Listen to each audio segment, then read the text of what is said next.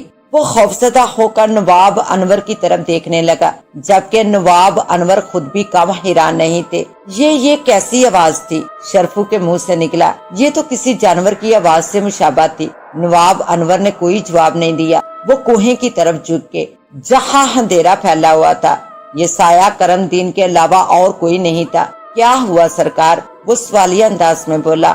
آپ لوگ اس وقت یہاں کیوں کھڑے ہیں؟ تم خود اس وقت یہاں کیا کر رہے ہو؟ شرفو نے جواب دینے کی بجائے الٹا سوال کرتے ہوئے اسے گھورا۔ کرم دین ہلکی سی مسکراہٹ ہونٹوں پہ سجاتے ہوئے بولا، کل دلاور آ جائے گا، جب تک اس کی جگہ مجھے ہی سنبھالنی ہے۔ کیا مطلب؟ مطلب یہ کہ وہ رات بھر جاگ کر گویا پہرا باری کرتا ہے۔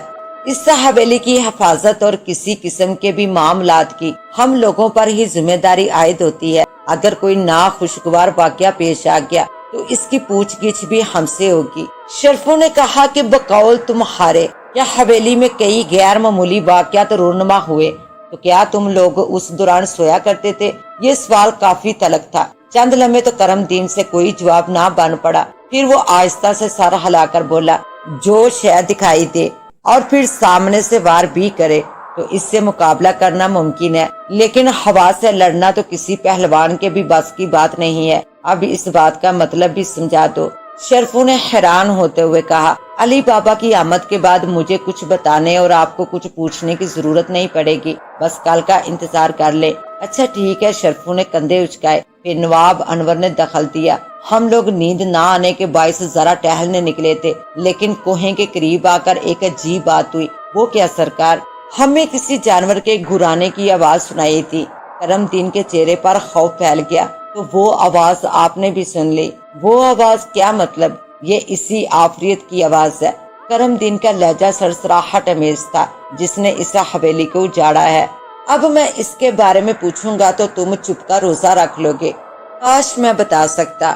اچھا چھوڑو، نواب انور کچھ سوچ کر بولے، ہم دراصل جہنمی دروازے کا سراغ لگانے نکلے ہیں۔ کرم دین کے لیے یہ الفاظ کسی بم کے دھماکے سے کم نہ تھے۔ وہ لرزا اٹھا اور بولا، سرکار کیوں اپنی جان کو خطرے میں ڈال رہے ہیں؟ اب اسے اپنے ذہن سے نکال دیں۔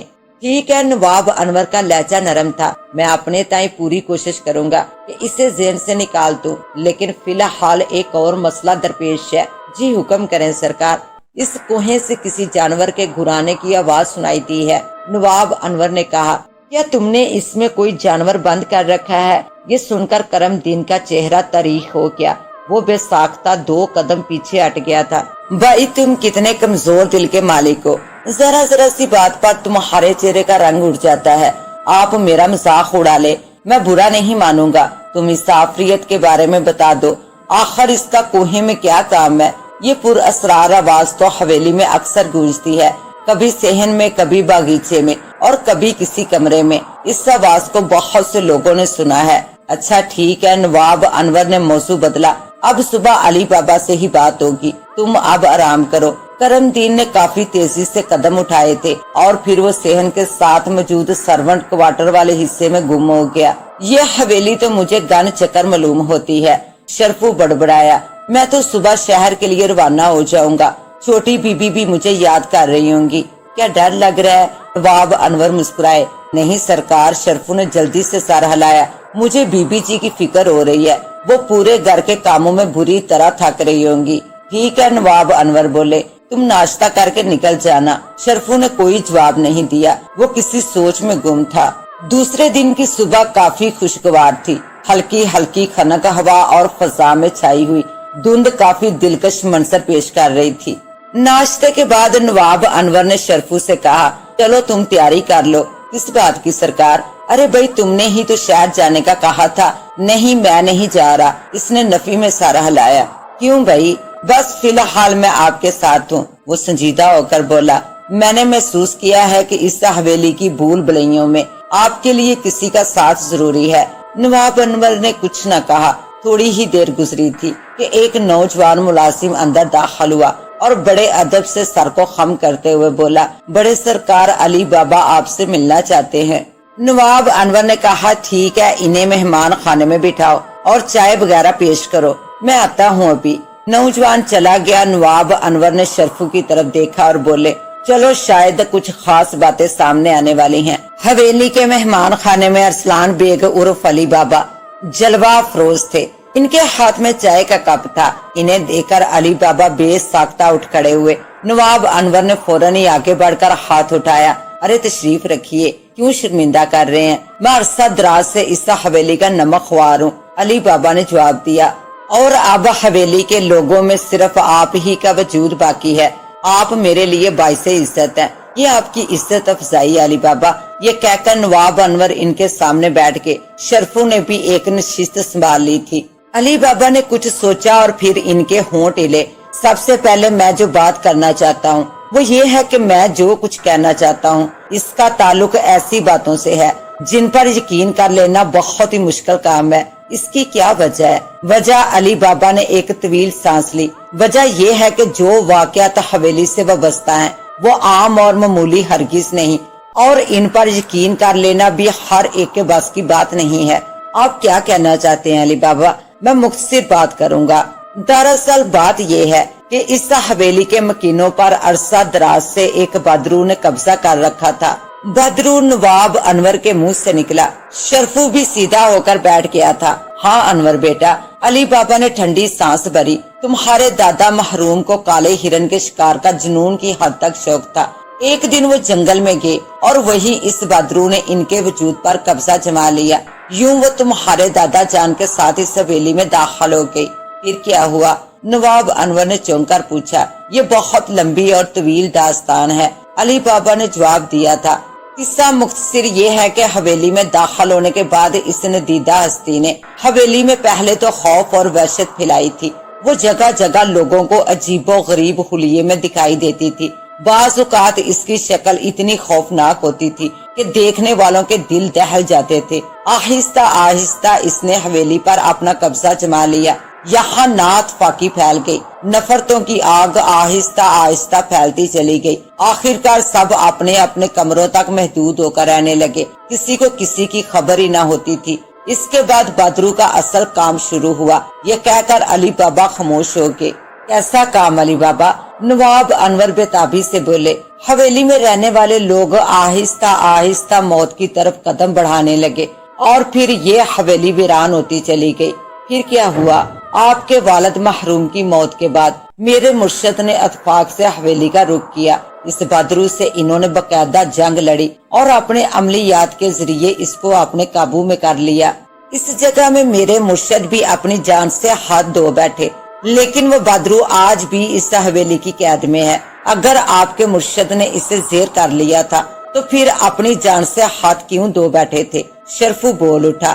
انہوں نے یہ جنگ جیت لی تھی، لیکن اس بدرو کو قید کرنے کے بعد انہیں ایک خطرناک اور جان لیوا بیماری نے گھیر لیا۔ اس بیماری کی تکلیف میں وہ بھی دنیا سے رخصت ہو گئے۔ اتنا کہہ کر علی بابا خاموش ہوئے تو کمرے میں جیسے موت کا سناٹا طاری ہو گیا۔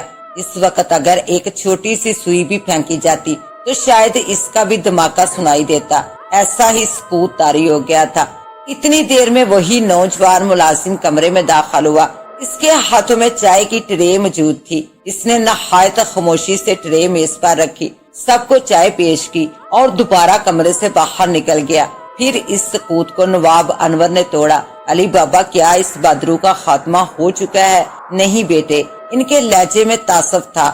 مرشد کو ایک خاص وقت کا انتظار تھا کیونکہ اسی وقت اس کا خاتمہ ممکن تھا، لیکن اس سے قبل ہی وہ بیچارے دنیا سے رخصت ہو گئے۔ تو پھر وہ بدرو اب کہاں ہے؟ علی بابا چند لمحے رکے اور پھر سرسراتی ہوئی آواز میں بولے، اسے مرشد نے تہہ خانے میں بند کر دیا تھا اور وہ آج تک اس تہہ خانے کے کالے اور جہنمی دروازے کے عقب میں قید ہے۔ علی بابا ایک بار پھر خاموش ہو گئے۔ واقعی ان کی سنائی ہوئی داستان حد درجے پر اسرار اور خوف و دہشت سے بھرپور تھی۔ شرفو نے نواب انور کی طرف دیکھا جو گمسم بیٹھے ہوئے تھے۔ ان کی دلی کیفیت کے بارے میں تو شرفو کو اندازہ نہیں تھا، البتہ اس سے محسوس ہو رہا تھا کہ خود اس کے سینے میں دھڑکنیں بے ترتیب ہو رہی تھی۔ اور اب ایک آخری بات، علی بابا کا لہجہ کافی خوفزدہ ہو گیا۔ میں خود نہیں جانتا کہ اب اس بدرو سے کون مقابلہ کر سکتا ہے، کیونکہ خود میرے مرشد بھی بے حد طاقتور اور باکمال عامل تھے، چنانچہ وہ بھی اس کے خاتمے کے لیے ایک خاص وقت کے منتظر تھے، لیکن وہ دنیا سے رخصت ہو گئے۔ بدرو اب بھی اسی حویلی میں قید ہے، وہ یقیناً اس تہہ خانے سے باہر آنا چاہتی ہوگی، لیکن جب تک تہہ خانے کا دروازہ بند ہے وہ بے بس اور محتاج ہے۔ اب اگر اس جہنمی دروازے کو کھولا گیا اور وہ آزاد ہو گئی تو پھر شاید اس قصبے میں سوائے ہلاکتوں کے اور کچھ نہ ہوگا۔ ہاں میں سمجھتا ہوں اور میرا ادنی سا علم یہ کہتا ہے کہ جب تک وہ دروازہ بند ہے تو چاروں طرف امن اور شانتی ہے، لیکن اسے کھول دیا گیا تو شاید علی بابا بولتے بولتے رک گئے۔ نواب انور بے چین ہو گئے اور پھر جب علی بابا خاموشی رہے تو وہ بول اٹھے، آپ نے بات ادھوری کیوں چھوڑ دی؟ ہاں میں ان الفاظ کو ادا کرنے کی اب ہمت نہیں کر پا رہا، ایسی کیا بات ہے بتائیے نا علی بابا۔ علی بابا نے ایک طویل سانس لی اور بولے، قید سے نکل آنے کی صورت میں اس کا سب سے پہلا شکار تم ہوں گے میرے بچے، ہاں تم ہوں گے، اور پھر جب وہ دوپہر ڈلنے لگے گی۔ علی بابا کے یہ الفاظ کافی سنسنی خیز تھے، وہ خاموش ہوئے تو کافی دیر بعد نواب انور کے ہونٹ ہلے۔ وہ بدرو ہے کہاں؟ تہہ خانے میں موجود ہے بیٹا، اور تہہ خانہ کہاں ہے؟ اگر میں نے تمہیں بتا دیا تو تم اپنی فطرت کے مطابق اسے کھولنے کی خواہش کا اظہار کرو گے، جبکہ میں یہ ہرگز نہیں چاہتا کہ اب حویلی میں اس خاندان کا کوئی اور فرد اپنی جان سے ہاتھ دھو بیٹھے۔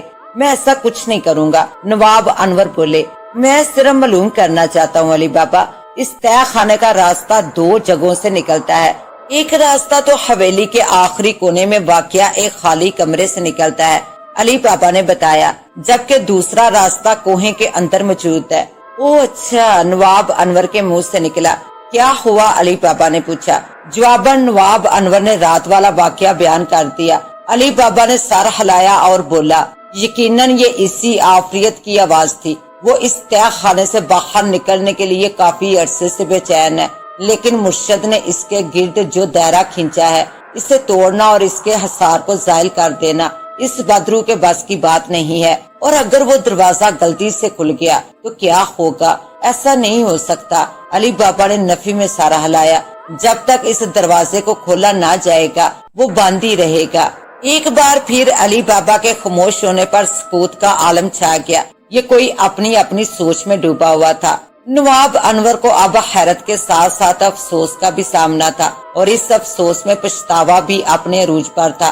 خون آخر خون ہوتا ہے، اور جب اپنا خون جوش مارتا ہے تو پھر بات ہی اور ہو جاتی ہے۔ نواب انور سوچ رہے تھے کہ ان کے گھر والوں کو نہ جانے کس کرب سے اور کن پریشانیوں سے گزرنا پڑا تھا۔ اتنا کچھ یہاں ہوتا رہا، نہ جانے کتنی زندگیوں کا خاتمہ ہوا، اور خود نواب انور اس سے لا علم رہے۔ وہ تو بس اپنی ہی دنیا میں گم تھے۔ آج ان کے سامنے کتاب کا یہ ورق کھلا تھا تو اب چاروں طرف گزرتے ہوئے خون ریس ماضی کی سیاہی چاروں طرف بکھر کر رہ گئی تھی۔ بدلہ، ہاں بدلہ لینا تو اب ان کا پیدائشی حق تھا۔ ان کے خاندان کا دشمن اسی حویلی میں موجود تھا اور باقاعدہ زندہ بھی تھا۔ اتنے لوگوں کا خون کرنے کے بعد وہ اب بھی اپنی اصلی جون میں رہائی کا منتظر تھا۔ ان کے جسم میں ٹھنڈا ٹھنڈا سا پسینہ جسم کے مساموں سے پھوٹ پڑا۔ ایسے میں شرفو کو یاد آیا، علی بابا ٹرین کے سفر کے دوران آپ کے ساتھ کیا حادثہ ہوا تھا؟ آپ کے سر میں چوٹ کیسے لگی تھی؟ علی بابا چونکے، پھر جلدی سے بولے، میں خود اس کو سمجھنے سے قاصر ہوں۔ البتہ علی بابا نے ایک طویل سانس لی اور بولے، میں نے سفر کے دوران کسی غیر مخلوق وجود کو محسوس کیا تھا۔ کیا مطلب علی بابا؟ مطلب یہ کہ ہمارے ڈبے میں ایک ایسی ہستی سفر کر رہی تھی کہ جس کا انسانوں میں ہرگز شمار نہیں ہو سکتا۔ دراصل میں ان چیزوں کو فوراً ہی محسوس کر لیتا ہوں۔ اپنے مرشد سے تھوڑا بہت سیکھنے کو ملا تھا۔ اس میں یہ صلاحت بھی شامل ہے کہ میں اثرات اور غیر مخلوق کے ان دیکھے وجود کو فوراً ہی محسوس کر لیتا ہوں، اور مجھے اندازہ ہو جاتا ہے کہ وہ اس وقت کہاں موجود ہے۔ لیکن آپ کے سر کی چوٹ سے اس کا کیا تعلق تھا؟ بہت ہی گہرا تھا۔ وہ مسکرائے۔ میں سمجھا نہیں، مجھے چوٹ اسی مخلوق نے لگائی تھی، انہوں نے انکشاف کیا، اور اس کی وجہ یہ تھی کہ میں نے ڈبے میں اسے محسوس کر لیا تھا۔ اس کے بعد میں تو بے ہوش ہو چکا تھا، اس لیے مجھے علم نہیں ہے کہ وہ کہاں گئی تھی۔ ہم ان چیزوں کو نہ تو نظر انداز کر سکتے ہیں اور نہ ہی ان کا انکار ممکن ہے۔ ان دیکھی مخلوق کا وجود اٹل حقیقت ہے، جیسے ہم فرشتوں کو دیکھنے سے قاصر ہے، اسی طرح جن اور دوسرے اثرات کا موجود ہونا ایک مثبت سچ ہے۔ جو لوگ ان چیزوں کا انکار کرتے ہیں وہ نادان اور نا تجربہ کار ہیں، اور جب تک کسی کا واسطہ نہیں پڑتا تو اس کی سمجھ میں یہ حقیقت ہرگز آتی نہیں۔ بالکل ٹھیک کہا آپ نے۔ شرفو نے سر ہلایا۔ نواب انور کسی سوچ میں ڈوبے ہوئے تھے، پھر بولے، کیا آپ ہمیں دروازہ دکھائیں گے جہاں وہ آفریت قید ہے؟ ہاں ضرور، لیکن کیا؟ تم وعدہ کرو کہ اس دروازے سے کسی قسم کی کوئی چھیڑ چھاڑ نہیں کرو گے، کیونکہ میرے خیال میں تو اب میرے مرشد کے بعد میری نگاہ میں کوئی ایسا مرد مجاہد نہیں ہے جو اس پر دوبارہ قابو پا سکے۔ میں خود کسی گنتی میں ہی نہیں ہوں۔ ٹھیک ہے علی بابا، نواب انور نے سارا ہلایا، میں صرف اسے دیکھنے کا خواہش مند ہوں۔ اچھا تو پھر چلو۔ علی بابا اٹھتے ہوئے بولے، میں تمہیں اس جہنمی دروازے سے آگاہ کر دوں تاکہ تم اس سے دور رہو، کہیں ایسا نہ ہو کہ لا علمی کی بنا پر تم اسے کھول بیٹھو اور پھر مصیبتوں کا ایک لامتناہی سلسلہ شروع ہو جائے۔ آؤ میرے ساتھ، میں تمہیں دکھاتا ہوں۔ اس کہانی کا بقیہ حصہ دیکھنے کے لیے پارٹ 3 کا وزٹ کریں۔ اس کے ساتھ ہی اب مجھے دیں اجازت، ملتے ہیں انشاءاللہ پارٹ 3 کے ساتھ، تب تک کے لیے اللہ نگہبان۔